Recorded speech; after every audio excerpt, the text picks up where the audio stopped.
So you're getting married. Ha! To love, honor, and obey? Right.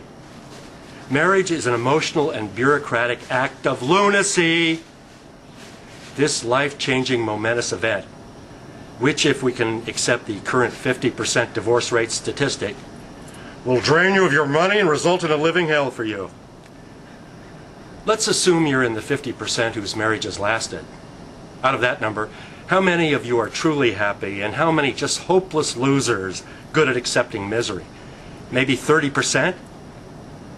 You're getting married. How did this happen? You meet someone. You're hot for their body. You pant and slobber and do all sorts of disgusting things to this person behind closed drapes. Remember, the naughty illicit sex that you now enjoy will be taken away by the act of marriage. Marriage will sanctify your fooling around and eventually make it boring. Then it becomes mere procreation to bring another human being into the world. And remember, nothing kills the fun of naughty sex more than having your partner become the parent of your child. You're getting married. How did this happen? You're spending money on the person you're going to marry, buying them things before you're married. This is only the beginning. You convince yourself you're in love. Ha! Let's look at marriage logically, since marriage is an illogical act. Everything you do in life you learn. When you drive a car, someone teaches you. When you become a plumber, you take a class, or to learn to bake a cake, or to learn scuba diving, or anything. But nobody learns how to be married. There's no class in being married. In marriage, you make it up as you go along. You hope for the best. Try to fly an airplane that way. I dare you. Get in the cockpit of an airplane and try to take the airplane up without knowing how. What's likely to happen?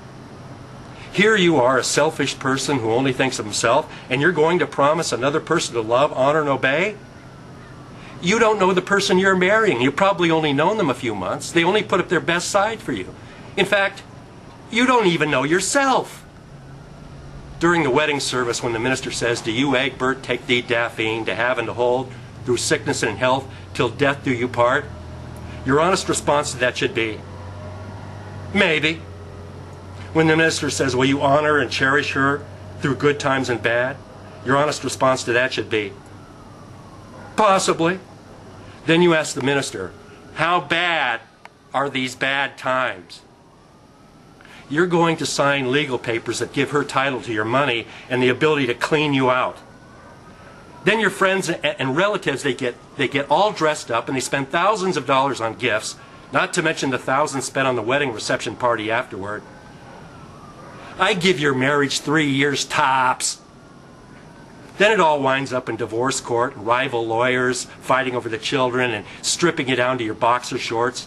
Your hair falls out. You feel like you're 100 years old. Life becomes a living hell, all because you promised things whose true scope you never understood. Go ahead and get married, I dare you. Order a copy of my new book and CD, "Don't Promise Things You Can't Deliver.